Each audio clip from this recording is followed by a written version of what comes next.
Buenas tardes a todas y a todos. Bueno, a ver si me centro por una vez y hablo al micrófono en lugar de hablar al lado y que se escuche bien. Hago un propósito de la enmienda, que es algo muy católico, cada vez de hablar de frente, pero luego no sé qué diablos me pasa, que soy como un Sputnik y me pongo a hablar. Pues eso, buenas tardes, que comenzamos las presentaciones y charlas de este viernes de las 29 Jornadas Internacionales del Cómic Villa de Avilés con una charla que yo creo que va a ser muy interesante, y que Jorge Iván, ¿estás ahí mirando por algún motivo especial? Para sacar fotos. Vale. Digo, ¿os he visto aparecer a los dos?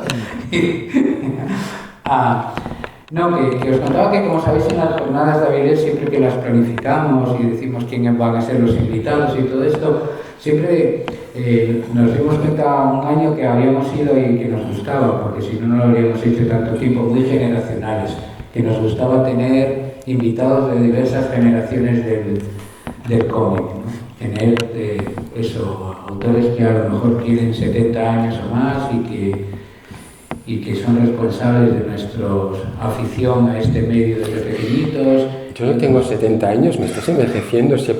¿Piensas a mí o no? No, estoy contando, 70 años, no. Y que tenemos también otra generación siguiente, que podría ser a lo mejor la generación de los años 80, que en nuestro país fueron pues la llegada en los 70 y los 80 de las revistas, del boom de las revistas que ponían cómic para adultos, y a la vez también, por un hecho sociológico y político del país, fue la llegada de las líneas claras, las movidas, las historias estas del cómic, y también nos gusta tener representantes de esa generación, y luego la generación de los primeros superhéroes españoles y la de los norteamericanos, de los primeros autores de dibujantes españoles que se fueron a hacer superhéroes o a hacerlos desde aquí, y las generaciones más jóvenes cada vez. Y claro, cada vez nos resulta más complicado tener autores de los que pensábamos cuando hace 30 años empezamos esta historia. Pues imaginaros, Leia Loja, que es uno de los autores más veteranos que tenemos este año, hace 30 años. No entraba en esa generación, pero cada vez empezamos a encontrarnos que, oye, ¿quién nos falta de aquella generación? Y ya no encontramos realmente, ¿no? A veces lo hablamos con nuestros asesores áulicos, tipo John Movaquer, que estoy viendo aquí delante. ¿Tú te acuerdas de si tuvimos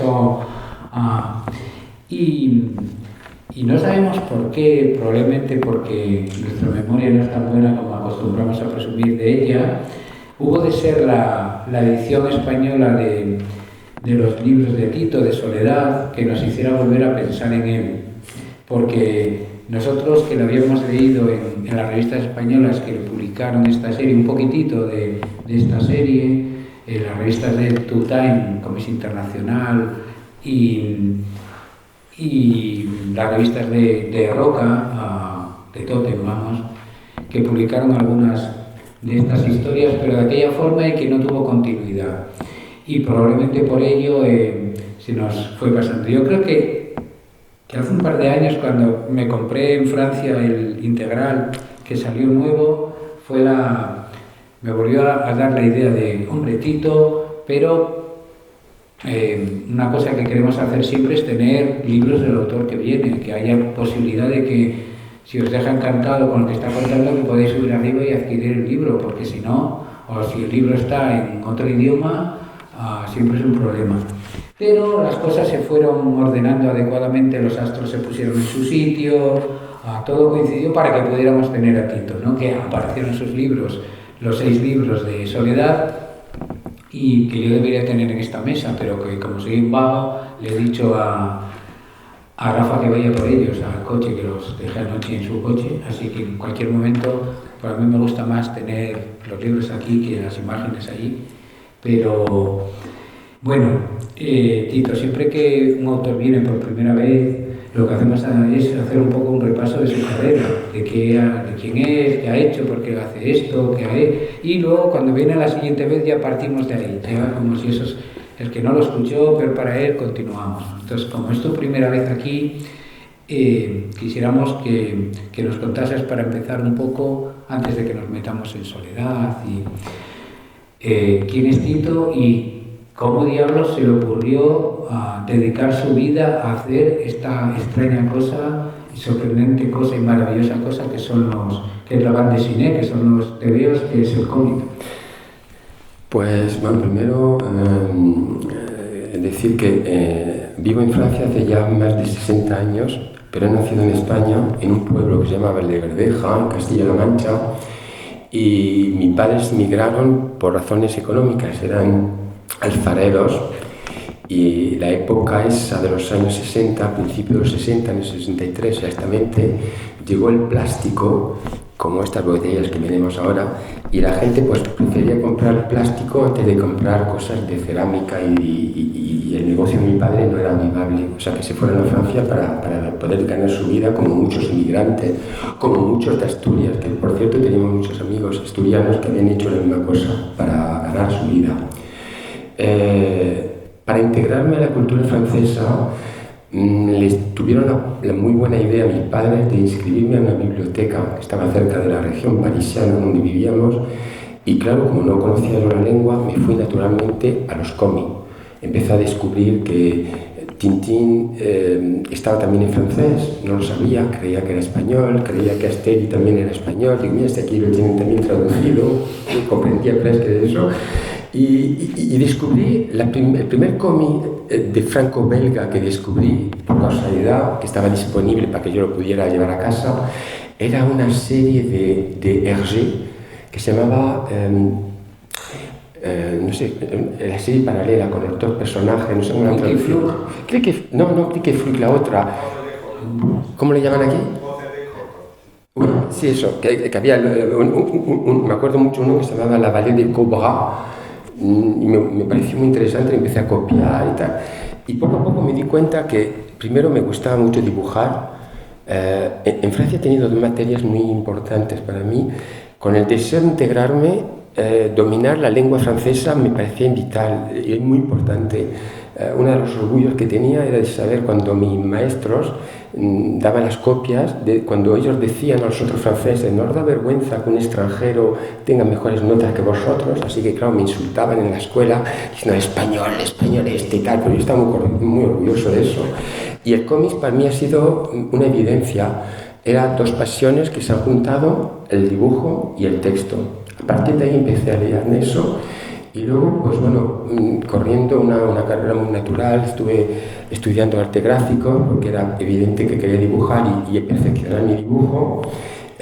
Tuve la suerte de tener maestros que tenían vecinos como Enki Bilal, que no empezó todavía, me dijo, tengo un joven que hace también cómics, te puede interesar. Y a él le dijo que yo me llamaba Tito.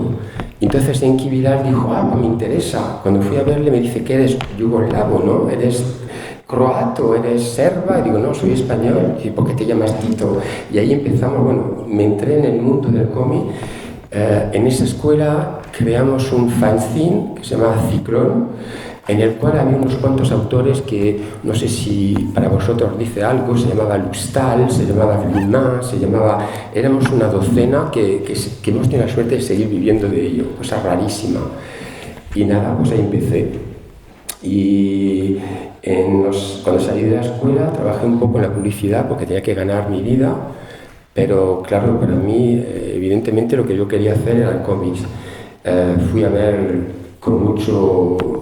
Cuando somos jóvenes no nos dan miedo de nada, y fui a pegar a la puerta de A Suivre, que estaba dirigida por una persona increíblemente fantástica que se llamaba Jean-Paul Mougin, el director de A Suivre, el que descubrió Hugo Pratt y otros.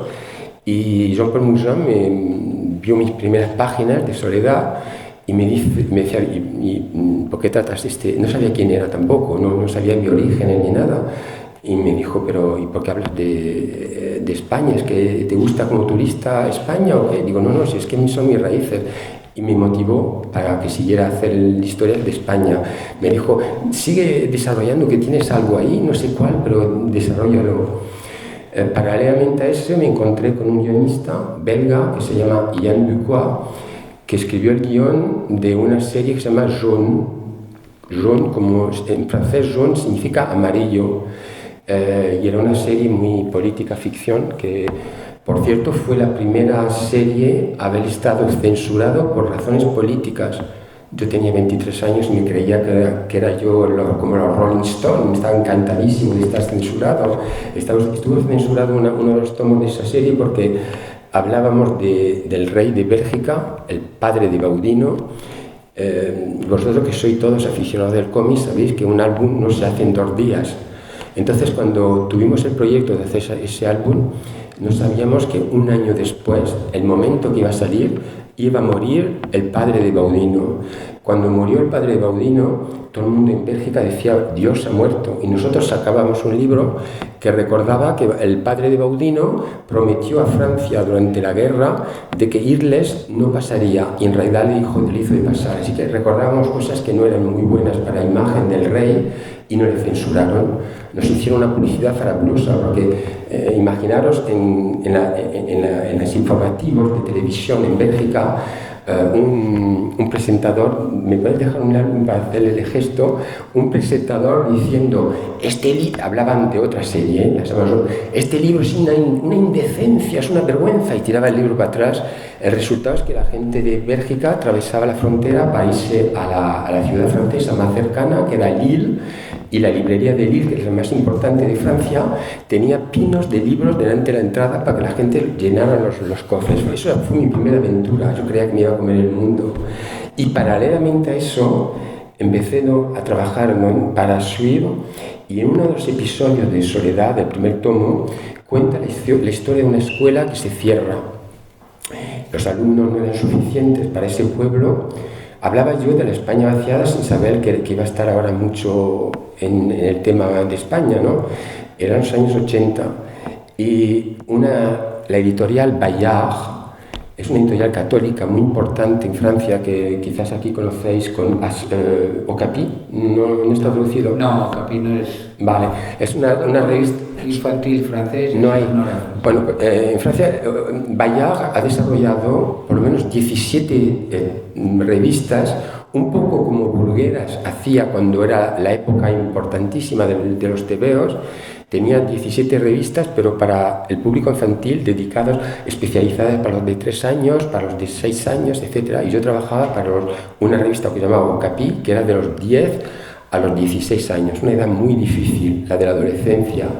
Pero vuelvo a decir que ese editorial vio que yo dibujaba más o menos bien, o por lo menos parecían a niños, en el estilo realista, y me contactó, cosa que era muy rara, que un editor venga a un autor para proponerle trabajar.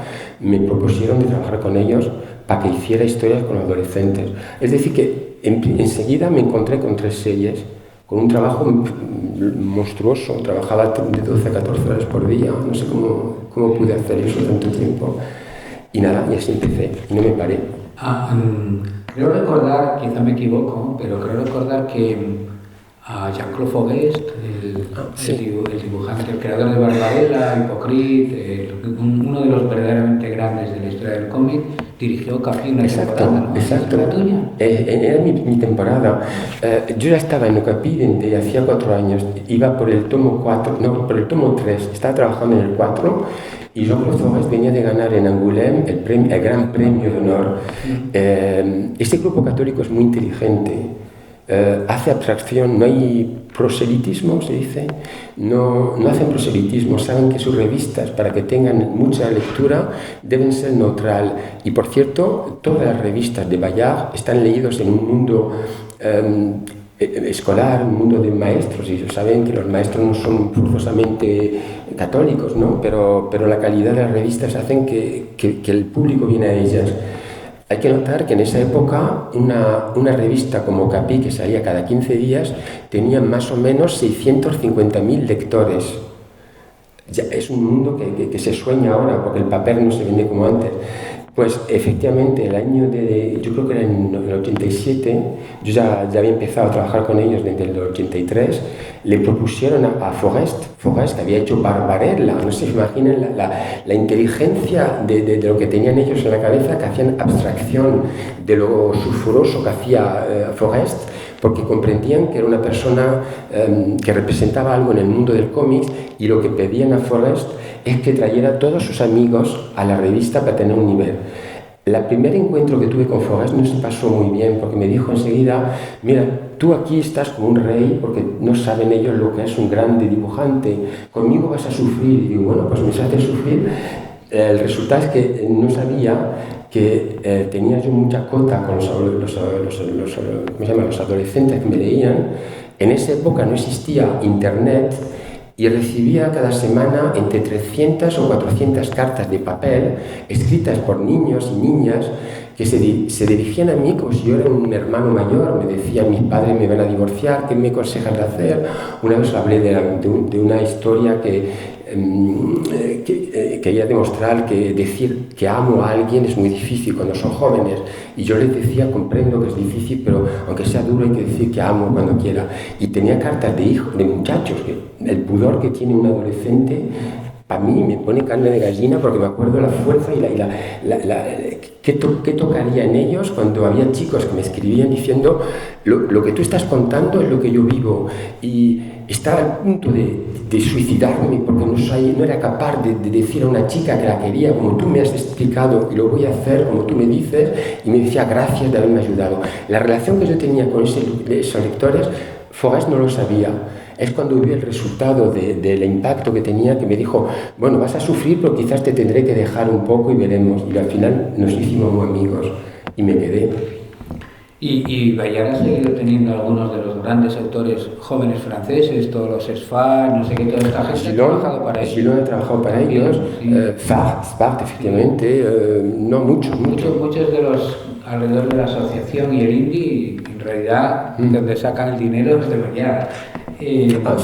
Sí, otra cosa, un detalle, porque, bueno, hablo en general para los autores también, es que tenían el respeto, también porque tenían mucho dinero, se vendían muy bien y ganaban mucho, y es una congregación que no quiere ganarse dinero para ellos. Todo lo que ganan en beneficios lo reinvierten, y tuvieron en esa época, hablo de los años 80, ha cambiado mucho desde entonces, pero tuvieron el respeto, la idea de repartir las ganancias pagando correctamente todos los colaboradores.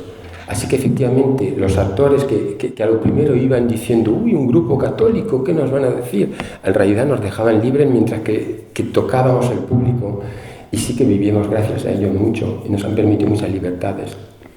Bueno, y ya podemos pasar un poco a hablar de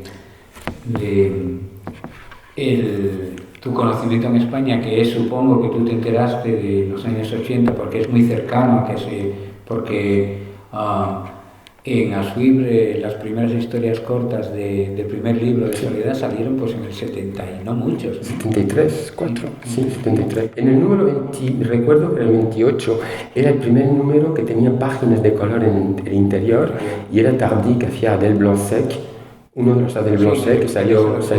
Sí. Y tú cuando ves que en España se empieza a publicar, dirás: qué bien, o cómo fue, ¿tú te enteraste de que se va a ser publicado? Bueno, la verdad me enteré por casualidad. Casi todos los años, bueno, por lo menos una vez por año sí que voy a España, iba a España.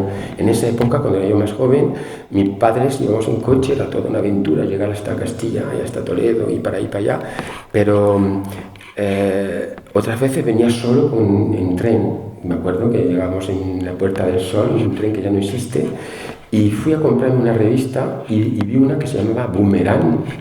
Cuando digo: ay, mira, si hay uno que dibuja, que firma, en la cubierta estaban anunciados los que había dentro. Digo: mira, hay uno que también se llama Tito, se van a confundir conmigo. Le compré sin saber lo que había dentro. Cuando abro, digo: anda, pues si son mis páginas, o sea que no lo sabía.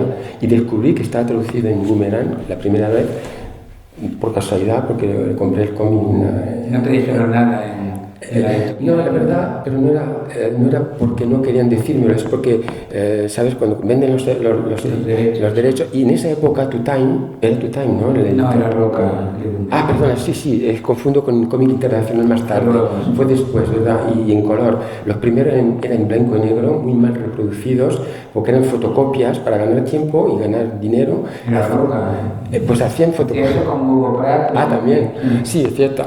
Pues hacían fotocopias de la impresión de la suite, que era, yo veía mi dibujo. Yo que tengo una manía de hacer dibujos con muchos detalles, cuando hago el pelo de la persona, hago hasta casi cada mecha, pues la fotocopia la aumentaban y las rayitas se hacía una masa, o sea que el pelo de pronto mi personaje era una masa negra. Lo veía como horrible, pero eso era porque habían comprado a Suite por kilos, centenas de páginas, entre tanto se había grisado la de Soledad. Y luego así, bueno, lo miré con más interés y luego me anunció Muzan, le llamé, dijo, ¿y qué es esto? Dice, sí, lo ibas a saber, no te preocupes, vas a tocar el derecho de ellos, vas a tener unos cuantos céntimos por página y encima vas a estar conocido en tu país, que nadie es profeta en su país, pero va. Total, no te quejes, que estropeen tu obra, que más te va a dar te van a conocer. Me imagino allí. Pero, el primer volumen son historias cortas en que vas presentando a los personajes de este pueblo con historias costumbristas, que si se le muere el perro al pastor, que la escuela que cierra, eso es lo importante. Que es muy... ¿Y cómo lograste convencer a Muyan o a quien diablos fuera Platón, no sé, en ese momento el que tomaba la decisión de voy a contar la historia de un pueblo español que no conocéis ni falta que os hace porque ya tenéis muchos pueblos aquí, y que voy a contar estas historias costumbristas en una revista que estaba Víctor de la Fuente con unas espadas así, unos pollos asaltando un pueblo, con Forés y Tardí haciendo Isimem, el surrealismo maravilloso, con Hugo Pratt diciendo ¿cuál era la primera? Pues no me acuerdo cuál debía ser la primera, pero probablemente no sé, la aventura en Venecia, de Corto Maltese. Entonces, y de repente llego yo allí con esta cosa del pueblo. ¿Cómo lo recibieron? ¿Qué te dijeron cuando lo vieron? ¿Cómo te atreviste a ir allí? Reconozco que Jean-Paul Mousin era una persona muy... amaba mucho el cómic, realmente, y tenía una calidad, que es una calidad muy importante por mí, para un editor, es de... mira, cuando hizo publicar Hugo Pratt en Pif Gadget, la revista Pif Gadget, nadie quería de Hugo Pratt. En Pif Gadget había una serie que se llamaba Ran, ¿cómo la llaman aquí? Ran, Ran igual, que era muy clásica, con un dibujo muy académico y tal, sí, y sigue siendo... Es el único conocido. Y Hugo Pratt, hasta incluso los lectores, decían que estaba muy mal dibujado, este dibujo raro y tal, y Muzan decía, no, esto hay algo, y insistía. Pues conmigo le hablé también de mi familia, empezamos a hablar de la República, de mi abuelo, que era republicano, lo que había vivido y tal, y dice, pues eso tenías que pensártelo y tal, y me hacía confianza, estaba esperando. Yo creo que le decepcioné una vez cuando me hizo miedo, hablándome justamente de hablar del trabajo que hizo, el maravilloso trabajo que hizo Jean-Claude Forest y Tardy con Isimem, y me decía, mira, si haces un volumen, si llegas a hacer tantas páginas, te haremos no se hablaba antes de la novela gráfica, el román gráfico, eso no existía. Y yo decía, 3 años de trabajar en blanco y negro, eso no me interesa. Y como yo tenía esa serie en Caglena, que estuvo censurada más tarde, pero que era los álbumes clásicos de 46 páginas en un volumen de 48, en color y todo, pues yo me parecía más lógico seguir haciendo esas colecciones de color. Entonces le propuse a Glenat de seguir Soledad, y como se vendía muy bien, Glenat en realidad cogió Soledad porque se vendía bien lo otro y no quería que fuera en cada una hacerle competencia, ¿no? Y le dije a Muzan, digo, mira, yo prefiero hacer de color. Dice, bueno, pues lo sentirás porque seguro que estás perdiendo una ocasión. Nunca sabré si es verdad, porque si hubiera hecho hasta lo mejor no sabía, pero me hizo una confianza enorme y me dejó irme sin problemas, y cuando pensé luego que hice un error y quise volver, me recibió con los brazos abiertos diciendo, ya era hora que volvieras. O sea que tenía una suerte de tener una buena relación con una persona genial. Y nada, pues yo también hacía historias cortas, no era no cogía mucha plaza en la revista, no, había habido, en total publicó 8 capítulos al ritmo de uno cada 3 meses. Mi presencia no hacía ningún daño a la revista, si me ha gustado. Pero era una de las pocas que era autoconclusiva, eso también tendría interés para ellos, ¿no? Porque una que todo a subir, todo continuará. Sí, yo era un poco, no solo yo, los cuentos jóvenes que nos daban la posibilidad de exprimir, había también Socal con Canardo, éramos unos cuentos jóvenes de la misma generación que estábamos ahí como esperando a ser la continuación de los gigantes que no. Jean-Claude Denis, que hacía también historias cortas. Así que Ashwin necesitaba, con esos volúmenes de páginas tan enormes y todo, de respiraciones. Y no era, teníamos una misión muy simple, muy modesta. Era de hacer respiraciones para que entre 2 grandes capítulos el lector pueda recrearse con un ambiente diferente. Y a Jean-Claude Mouzin lo que le sorprendió, me dijo que por qué hablaba de España de esa forma. A lo primero no sabía que era yo español y me dice, pero tú cuando vas a España eso es lo que ves. Y cuando comprendí que pensaba como un francés pensaba en esa época, cuando hablaban de España, que una de las razones que hice Soledad, lo primero, es que mismo mis amigos me decían, entonces como eres español, ¿te gustan las corridas? Digo, no, puedo ser español y no voy a ver las corridas.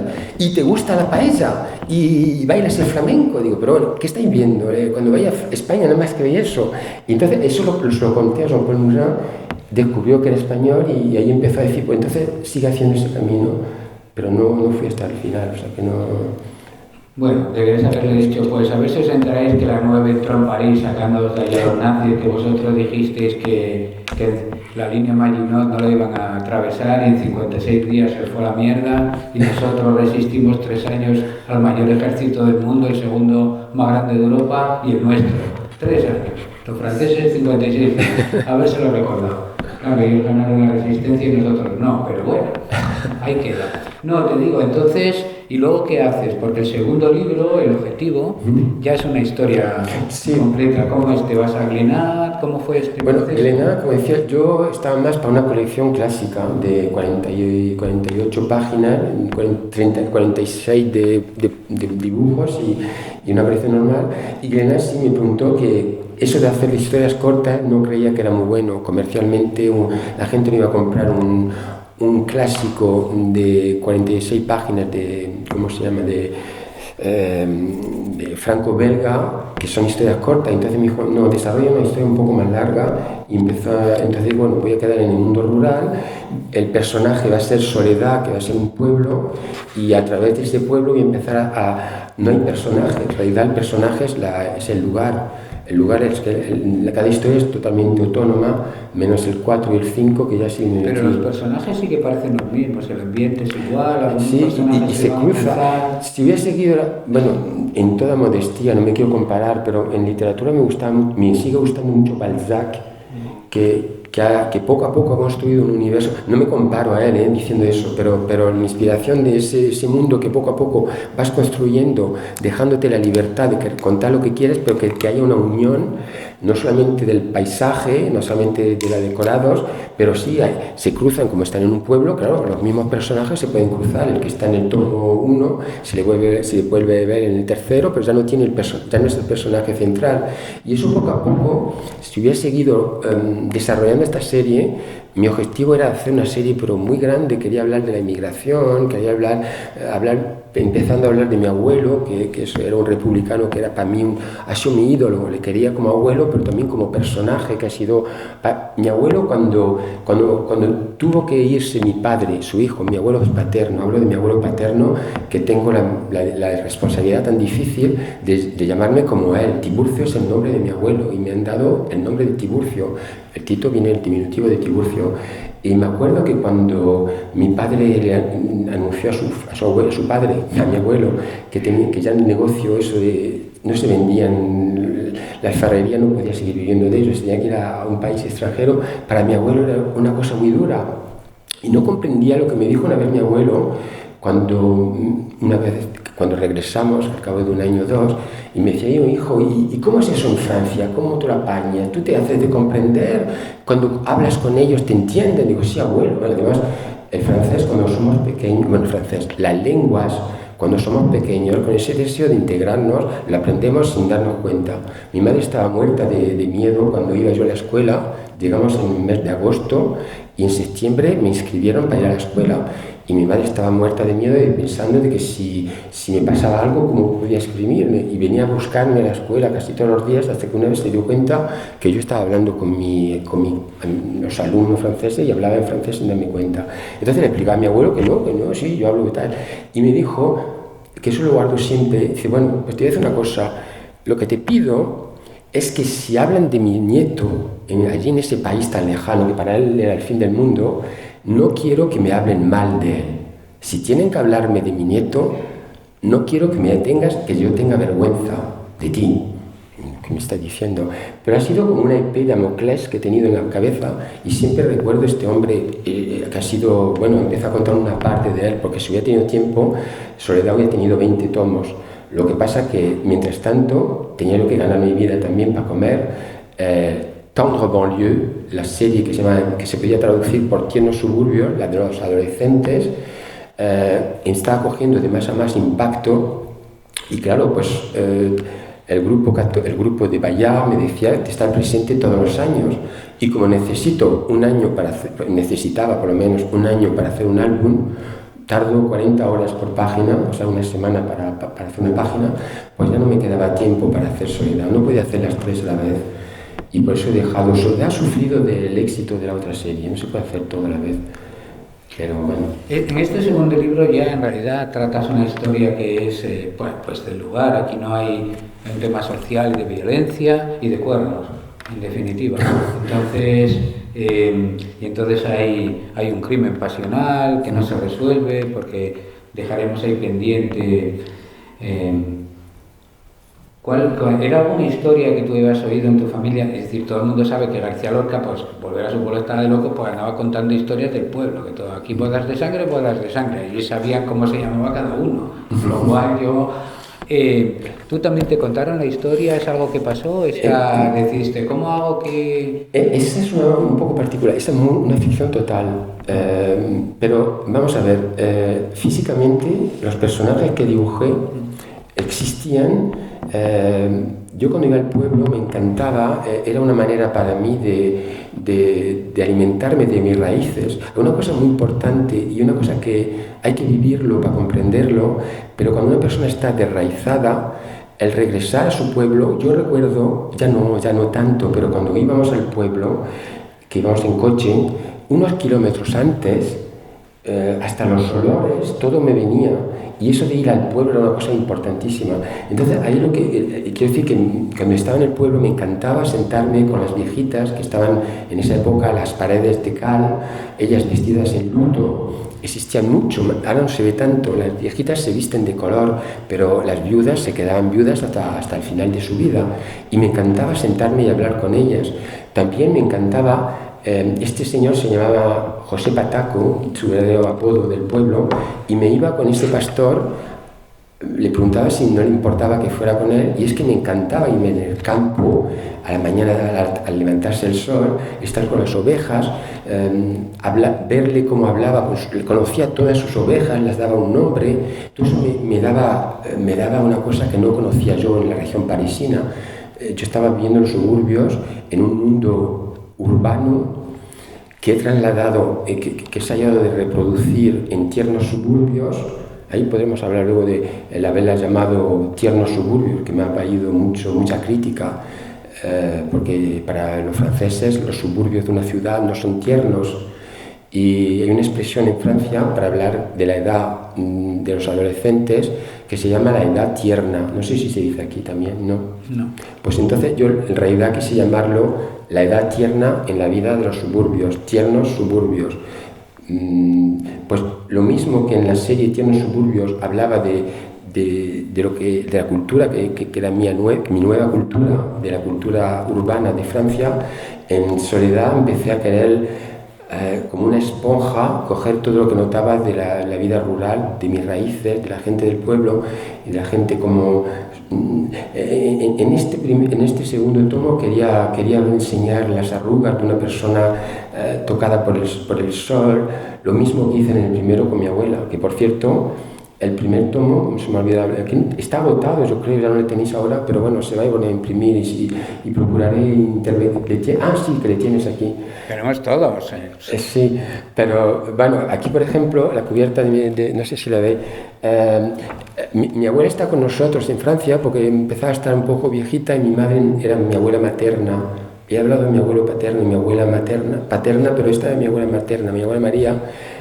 Siempre la he encontrado muy guapa, era preciosa, tenía unas arrugas muy marcadas con el sol y tenía los ojos azules, que siempre, le he dicho siempre a mi abuela, me tienes que dar otros ojos, porque era una maravilla, cuando abría los ojos con esa piel de arrugas de mate, del color del sol, parecía que se encendían luces.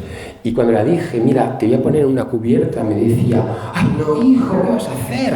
¿Qué vas a hacer una vieja como yo? Hay que saber que en esa época, en el 83, cuando salió Soledad en Francia, en Editorial Casterman, me encontré con una cubierta de Crepax, enseñando una de sus personajes las piernas abiertas, y la otra de Manara. Glenat no quería sacar esta cubierta, decía, no la venderemos. Y yo dije, sí, no sabía que era mi abuela tampoco, él, pero bueno, no, yo quiero que sea esta cubierta, y si no se vende ya veremos, pero quiero que sea esta cubierta. Sin saberlo, mi abuela hizo que fui yo uno de los primeros autores a tener un público femenino. En los años 80, si recordáis, eran hombres, el mundo del cómic era muy machista. O teníais superhéroes o teníais mujeres de plástico hechas para el fantasma del macho. Y yo llegaba con esta abuelita regada y me enteré por las librerías que las mujeres de los coleccionistas que entraban en la librería para comprar Manara o otras revistas nuevas, veían esta cubierta y se iban con el libro. O sea que veían las librerías que o sea que mi abuela me trajo mucha suerte. Vuelvo a, en fin. Pues sí que tuviste, porque ahora si pones un viejo en la portada te dicen haznos otra, ¿eh? También siguen haciéndolo. ¿Vuelve otra vez? Evidentemente. Qué horror. Hay una cosa que se llama Ardalén en España, que en la portada de España es el viejecito protagonista, y en Casterman le dijeron, ya estás poniendo ahí a una chica, colega, así que a bailar con la viejecito. Marketing. Pensaba que eso era atrás. Hablando de marketing. Este libro está maravillosamente editado, todo lo que es el cómic. Los paratextos son francamente mejorables. Por ejemplo, en el primero no cuenta nada, no sabemos ni quién es Tito, ni qué es esto, ni qué diablos. No, hay un texto de Álvaro Pons en el primero. Sí, es verdad. Sí, en el primero sí. Álvaro Pons en el primero no cuenta nada. Y creo que en el segundo ya cuenta la vida de Tito, que volverá a repetir exactamente igual 4 meses después. Y hasta ahí, compañeros. Y todo lo demás está muy bien editado, muy bien el color, la rotulación, la traducción es de Lorenzo Díaz, así que es buena. Está muy buena, sí. Pero lo que son los paratextos, que dirían los franceses, esto es francamente mejorables, cuando te lo editen en integral a ver si lo... Y francamente mejorable el diseño también, ¿eh? Digo, no es crítica, es simplemente contaros cómo va la cosa. Cuando era en el 2, es que, claro, pues está aquí. El 2, pues, te llama la atención todo lo bien editado que está, el papel, no sé qué, bla, bla, bla. Y... Bueno, también técnicamente, si hacemos una paréntesis con la técnica, cuando Casterman me anunció que un editor español iba a traducirlo, pues yo estaba encantado. Eso hace 3 o 4 años, era Cascaborra. Y luego me vuelven a llamar y me dicen, ay Tito, tenemos un problema. Digo, no me sorprende, hay un problema, siempre hay un problema conmigo. Y digo, ¿cuál es? Dice, pues nada, que de los 6 tomos, el archivista de Casterman, que Casterman tiene medios de poder conservar con mucha facilidad lo que quiere, pues el archivista de Casterman se le olvidó de guardar los archivos digitalizados de manera muy bien conservada, y de los 6 tomos, 3 estaban corrompidos, o sea que habían desaparecido totalmente. Vale que yo he guardado los originales en blanco y negro, y como quería que saliera, pase lo que pase, pues he tenido que volver a escanear en alta, ya esta vez lo hice yo en alta definición, controlé todo y he hecho los colores integralmente de nuevo para el tomo 2, el tomo 1, 2 y 4 y 6, perdonen. Que al final esta edición española está más de mejor calidad en los detalles. Cuando yo hablaba antes de cuando Boomerang hacía fotocopias y me destrozaba todo, aquí respondo un poco más de la calidad que hay, que ha servido también a Casterman, porque el integral han utilizado lo que yo hice para poderlo traducir aquí. Pues ya os digo que el cómic está perfecto. Ahora todo lo de alrededor, francamente mejorable.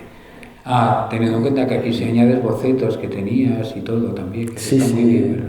No, la buena idea, bueno, luego la maqueta es otra historia, ahí muy complicada. Sí. Yo creo que todos los autores sufrimos de la manera que se pone en valor o no. Siempre queremos que sea mejor. Yo en el tomo 1 lo que no he entendido es que efectivamente hay una página blanca al final y podían haberla descalado todo para que el texto, un bonito texto que he tenido la suerte de tener por Álvaro Pons, yo creo que los que aprecié el cómic conocéis la calidad de los textos de Álvaro Pons, hubiera preferido que esa página blanca hubiera sido para que el texto de Álvaro Pons estuviera puesto con más amplitud. Pero bueno, como se ha agotado, a ver si ahora meto un poco más mi pie para intervenir. No te quejas que para que se vea bien el cuerpo no es pequeño, y luego has visto que ha cambiado cuando vi... Hay el problema es que... Hay dos veces el mismo texto, eso también está bien, dos números exactamente iguales. Ahí viene, sí, eso ya... Pero está bien porque debe ser tu texto, el texto está muy bien, lo que pasa es que... No, el texto que está ahí es el texto del dossier de presse que hizo Casterman para presentarlo. Está... Y en el siguiente libro... porque estamos dando demasiada importancia a algo colateral, que es El forastero, sí. es otra historia del jovencito que vuelve al pueblo en verano, en este caso... Para El forastero me he servido de la experiencia que tenía cuando Forrest lo hice, que por cierto Forrest al leer esa historia me decía, ¿por qué no la has traído para nosotros? Porque la podía haber publicado en un capítulo. Es un adolescente. Sí, pero le dije que no, que Soledad no era tiernos suburbios, no quería mezclar todo, ¿no? Y ahí pues sí utilicé lo que yo pensaba ser el mundo de la adolescencia en el mundo rural, que es muy particular. Yo observaba también a los jóvenes, mis sobrinos, inspirándome de la familia, de los jóvenes que me rodeaban cuando iba yo de vacaciones, y esa también es una ficción. La verdad es que el tomo 2 y el tomo 3 lo hice porque no me atrevía a pasar a lo gordo, que era contar la historia de mi abuelo que había muerto, y era imprescindible para mí de darle homenaje y hablar de él. Hablamos de los años 85, cuando había paragüeños que hablaban de la posguerra y no había gran cosa sobre la guerra civil, pero yo no lo hice porque quería que hubiera una cosa de la guerra civil. Yo quería hablar de la historia de mi abuelo sin pensar de que efectivamente luego me di cuenta que no había en España ningún tema de eso. Y por cierto, cuando Glenat y Casterman proponían a los editores españoles, estábamos en plena movida, había Almodóvar, yo me acuerdo que me decían, mis propios primos me decían... ¿Lo cuentas en sí, era un guiño que hice para eso, ¿no? Me decían, pero tú ¿qué tienes que molestar a los franceses a hablar? Ahora España está libre, lo entiendo muy bien. Yo estaba en un país que podíamos hablar de política en las terrazas, nadie nos ponía problemas, ¿no? Cuando iba al pueblo me decían, ten cuidado, no hables de eso, que hay fulano que te está escuchando, ten cuidado y tal, y yo eso no lo comprendía. Así que claro, no me prohibí de hacer nada, yo quería contar lo de mi abuelo sin nada. Y en efecto me sorprendía cuando me decían Casterman, el servicio internacional de Casterman, tanto a lo primero de Glenat, porque Glenat editó los 4 primeros y luego volví en Casterman, cuando Musa me dijo, sí, haces bien de volver. Los editores españoles respondían a Casterman y a Glenat que eso de la guerra civil, los españoles ya, eso es pasado, hay que olvidarlo. Me sorprendía mucho y no insistí mucho. Porque claro, aquí estaba bien la movida, tenía que olvidar, y se ha olvidado mucho tiempo, aunque ahora se habla por fin mucho más de ello. Bueno, ya en el 2006, ¿no, Norman? Creo que nos encargamos de hablar. En 2006 se cumplían los no sé cuántos años del comienzo de la Guerra Civil, sí. Y nos hizo mucha gracia porque salieron, ahora no sé el número exacto, pero salieron como entre ensayos y novelas y libros de historia, como unos 100 y pico libros el mismo año sobre el tema de la guerra civil, 100 o bastantes. Una explosión. Y salieron 4 cómics. 4. De los cuales uno a favor de los fachas, uno ni buenos ni malos, y otro ni malos ni buenos, y el otro no me acuerdo. Pero decidimos que haríamos, juntaríamos todos los que pudiéramos de hechos sobre la guerra civil, o que tuvieran como tema la guerra civil, haríamos una exposición e invitaríamos a los autores. Y yo creo que este libro estaba, ¿no? Hicimos un catálogo y un ensayo y hablamos de este libro, pero a ti no te localizamos. Localizamos a Rivera, que nos quería cobrar por venir, con lo cual no teníamos dinero, en la Semana Negra, para la exposición, y no nos salían tantos, y casi todos eran extranjeros. Había, ¿cómo se llama? En italiano, Giardino, no recuerdo ahora mucho, pero hicimos el libro aquel y salieron 4 cómics. Eso cambió bastante, ahora hay muchísimos no, pero hay unos cuantos cómics sobre la guerra civil, pero en 2006, que eran 50 años, no me acuerdo cuántos. Y fue así. Y tu libro es uno de los libros en que ese ensayo se habla. Y que creo que era Pepe el que hablaba de él o algo así. Sí, el otro que no recordaba, no lo recordaba y yo participé en él. Tengo la memoria. También era contando historias de tu familia, porque lógicamente por edad nosotros no, y había gente que su familia lo había hecho en el bando de los nazis y otra en el bando de los demócratas. Y contamos de aquello. Tu libro sobre la guerra civil, ahora que yo me lo leí con calma, porque los adquirimos todos y el tuyo estaba en francés y creo que le tocó leerlo a Pepe Gálvez, no a mí, y me lo leí ahora. Yo creo que es el libro de hasta entonces que más cosas querías contar, porque aquí cuentas muchísimo más, metes más textos de apoyo, todos corriendo, era como que es un libro muy pasional. Sí, y el proyecto real era de 5 o 6 libros, o sea que el tomo 4 en realidad para mí era el primer tomo de 5 o 6 libros. El primero, que cojo más tiempo en contar la llegada de la armada, de la tropa fascista, de la tropa de África fascista que entraba en un pueblo. Luego el tema del segundo era cuando mi abuelo, eso realmente le pararon porque Franco, para darse buena conciencia, como iba a rezar todos los días, cuando quería fusilar a una persona quería que se juzgara, y a mi abuelo era juez de paz y le daban la lista de los que tenía que condenar, y él lo juzgaba diciendo qué te ha pasado a ti y tal, y uno decía pues nada, a mí que me han pedido que yo prestara mi burro y no le he querido prestar. Dice, bueno, mi abuelo decía, bueno, pues no está bien de prestarlo, la próxima vez lo prestas, pero para mí este hombre no merece la muerte, y nada, no mataba a nadie. Entonces le hicieron de comprender que si seguía así, pues el próximo que mataran era él. Y entendió, como tenía bastantes hijos, mi abuela estaba encinta, no estaba encinta, tenía una docena de hijos por ese momento, comprendió que estaba en peligro y se tenía que ir, pero no se podía ir porque quería mantener su casa y se quedó escondido. O sea que el segundo tomo el segundo tomo de este tema era totalmente los 3 años que estuvo mi abuelo escondido. ¿Era un topo? ¿Cómo se llama? Eran topos, sí, ha habido, en los topos hay un artículo de él, hay un capítulo total de mi abuelo.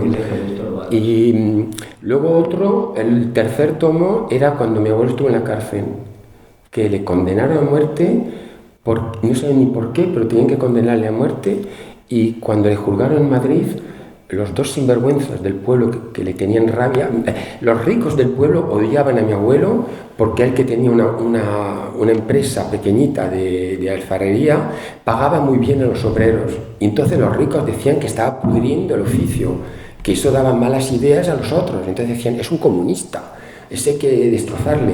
Entonces cuando le arrestaron después de la guerra, que no había hecho nada, aún fueron a Madrid para hacer en fin, contaba. ¿Lo cuentas de alguna forma? Y luego quería contar el regreso de mi abuelo. Como no tuve el tiempo de hacer los 4 tomos, el 5 es una reunión de los 4 capítulos, que por eso inventé esa ficción de unos periodistas que vienen a buscar la memoria del abuelo, y reuní en unas pocas páginas lo que quería contar en 4. Es el mejor libro para mí de los 6. Más concentrado, a lo mejor, porque tiene más anécdotas. No, yo creo que es mucho más apelmazado, digamos, de alguna forma, porque querías contar muchas cosas. Pero este es el mejor libro, porque narratológicamente es... ¿Por qué? Porque no es tu voz ya la que suena, sino es la de los periodistas que están contando la historia de otro tiempo que la está contando. Es como narración contemporánea. Y en el momento en que lo haces hay un punto en que es... la historia, contar la historia no sirve para nada si tú la cuentas como una lista de batallas que se ganaron o perdieron, una lista de reyes.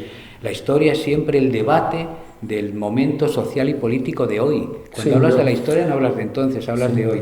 Y aquí tú en este momento, que es en los años 80, cuando vienen estos periodistas al pueblo, haces ver a los chicos de la movida y dices, ¿qué me cuentas, tío? Déjame en paz, que yo porros y tal. Y estás haciendo un examen de valor de la situación, ¿no? Mientras esta gente está contando lo que había pasado, lo que había sucedido, y está contado con otras voces que son las de los periodistas, y el propio historia que cuentas de ellos, que en realidad se separan y luego se juntan, y hay como una historia perdida. Vas tirando píldoras, ¿no? La historia de amor de los periodistas o desamor. Quiero decir, narrativamente es el más complejo, como más elaborado, mejor resuelto. Empiezas a cambiar y no siempre haces 4 tiras de viñetas a lo francés, sino que a veces haces páginas de 3, las haces más grandes, vuelves. Es decir, es una elaboración que este TVO es un TVO de los 46 cc o 48 cc que dicen los franceses, ejemplar, o sea, absolutamente recomendable para todo el mundo. Son los 2-1, pero este es súper brillante. Muchas gracias. Y como nos queda mucho tiempo, nos vamos a pasar rápidamente porque, a ver, nos quedan 7 minutos. Tenemos que aprovechar. Y luego sucede algo que es el siguiente libro, La otra hermana, que aquí esto ha sido una historia todo el tiempo costumbrista y realista. No bajan marcianos, ni aparece por allí no sé qué, pero aquí sí hay literatura fantástica, ¿no? Entonces cuéntanos un poco Bueno, curiosamente, decías antes si me he inspirado de historias en el pueblo y tal, aparte de la historia de mi abuelo, que es auténtica, los otros son ficciones, y este tomo 6, vamos a ver, sabes que también tenemos la obligación, cuando trabajamos con un editorial, de escuchar lo que el editor desea. Y en ese momento, cuando estaba empezando a trabajar sobre el tomo 6, sabía yo que con lo eso de la guerra civil era un tema que no querían desarrollar más. Estaba no desesperado, pero ni amargado tampoco, pero me parecía muy raro que en España no quisieran traducir mis historias de la guerra civil. Hablando con el editor, la editora de Casterman en ese momento, me dijo, sí, Tito, es que también tú eres muy testarudo cuando quieres hacer algo, tal. Deja ya la guerra, también háblanos de algo diferente. Entonces, pues digo, bueno, si quieres hacer algo diferente, y en realidad me he inspirado de una historia que no ha sido real, que es real, eso de que en La otra hermana, eso de que se confundieran, ha sido auténtica. Una prima mía que se llamaba igual, se enteró una otra amiga de que se había suicidado y todo el mundo creía que era ella, y a partir de ahí empecé, en ese momento estaba leyendo literatura un poco fantástica y digo, mira, ¿por qué no? También hay creencias en los pueblos de cosas, de brujos, y digo, bueno, como quieren algo diferente, me voy a soltar y le voy a contar una historia que es la vez realista y un poco fantástica. Y ahí, pues, tanteé de hacer una cosa totalmente diferente. Tuve razón, no sé, tuve razón o no. Cuando miro ahora con un poco, como le he trabajado ahora para hacer de nuevo los colores, había muchas cosas que hacer en el guión que no me satisfacen todavía, pero gráficamente me sentía más maduro, que tenía que haber seguido Soledad. Si hubiera sabido en esa época, si hubiera sabido la acogida que tiene aquí en España, en lo que estoy viviendo ahora aquí con estos 6 tomos, que es increíble, no tenemos el tiempo. Se me ha olvidado decir un detalle: en mi pueblo, Valdeverdeja, tiene 500 habitantes. Han comprado, no hay librerías, se han improvisado las librerías de España. En mi pueblo soy el único autor, el sueño de todos. Si queréis comprar un libro en Valdeverdeja, tenéis que comprar los míos porque no hay otros. Es donde venden la Coca-Cola, las patatas, el agua, y tenéis un pino de libros en donde se vende una tienda cualquiera. Hay otra tienda que también vende los dos. Han vendido una cosa como 700 ejemplares para 500 habitantes y aún siguen vendiéndose. Pero la cosa más extraña, lo voy a decir porque quiero decirlo, es muy extraño cuando hablas de lo fantástico como cual, es que las dos tiendas que tienen mis libros, una es la casa donde mis padres vivieron y donde yo he nacido, que venden mis libros. Pero la segunda, que está en la plaza del pueblo, muy importante, es una tienda que está central, al pie del pozo y todo, es donde vivía un canalla, que no merece que le nombre, que maltrató a mi abuelo y que toda su vida estuvo amargado, era tan malo que cuando murió sus propios hijos no fueron a su entierro.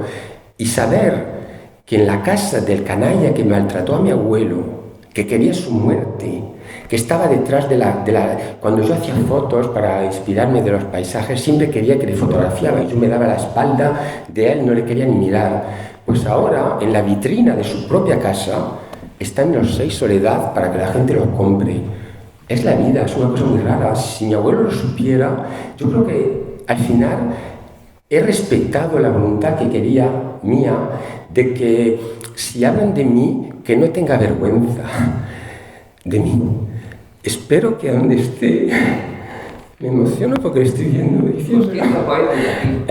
espero que donde esté, pues se diga que a lo mejor no le he hecho mucha vergüenza, porque de una manera le he vengado.